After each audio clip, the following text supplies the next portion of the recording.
puso. Welcome po dito sa episode na aming pinamagatang Hula. Hula. Hindi yung hula-hulang pearly shells, ha? Hula. Hula. Aray, wala ng luha. Ano ba ang ibig sabihin yan? Kalagitnaan ng taon, minarapat ng ating palatuntunan na ating ang silipin natin muli. Lalong-lalo na ngayon, katatapos ng eleksyon, di ba? Kadadaan daw ni Venus sa harap ng araw, yung transit of Venus, no? Alamin mo natin, ano ang epekto niyan sa ating buhay? Gaganda ba? O lalong papangit? Makakapiling natin ngayong hapon, mga kaibigan, si Aiza Ziguera. Si Aiza ay may career, meron din yata siyang love life. Ano pa ang kulang sa kapalaran ni Aiza? Kapiling din natin ngayong gabi, si Jaya. Si Jaya talagang hindi matatawaran ang swerte sa career. Subalit, parang minana siya sa pag-aasawa. Magiging mainit pa ba ang love life ni Jaya?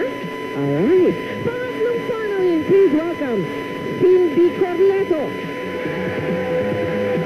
Tinaguri ang Miss Nice.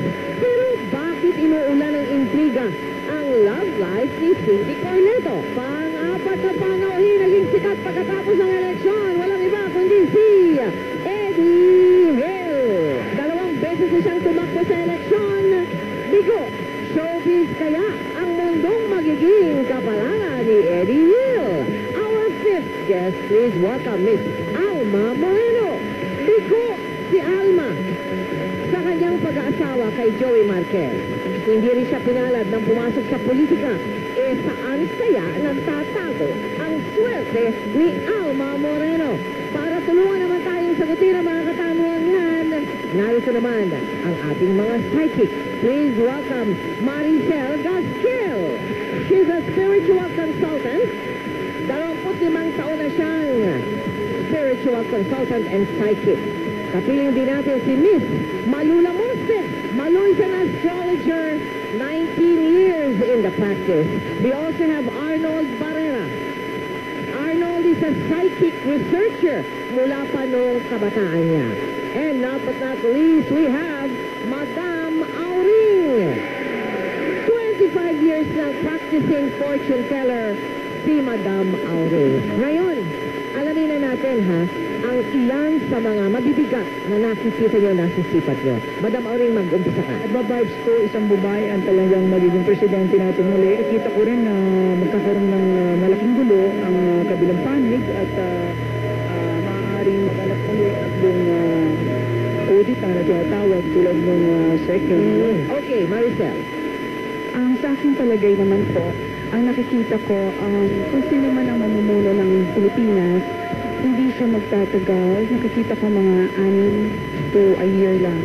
At ang papalit, parang may background sa military. Oh, alright. Arnold. Hahanapin ng taong bayan ang katotohanan. Pero sa politika, itatago yan ng mga politiko.